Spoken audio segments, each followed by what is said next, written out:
ربي أعوذ لنا رمضان في والله ما زكاني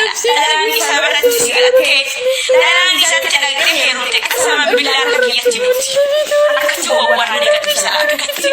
وراني كتسا جلك يوم نكافوت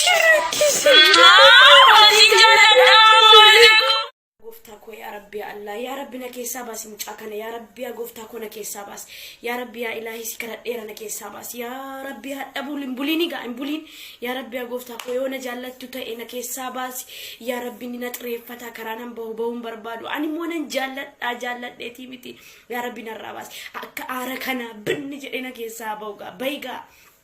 gafti ati baatu dhiyaate dirta ya Rabbi gooftaa koo mucaa kana narkaa baas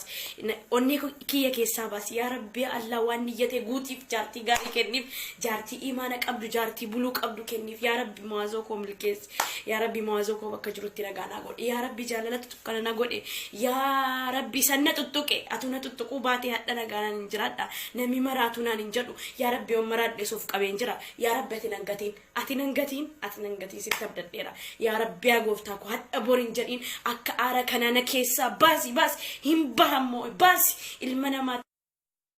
Har'immoo har'a boris borumadha takka wal bira darbuun danda'ani gammachuunis gaddis maaltu akka naquunnamu jireenya koo boriif waan tokko iyyuu hin beeku garuu wanta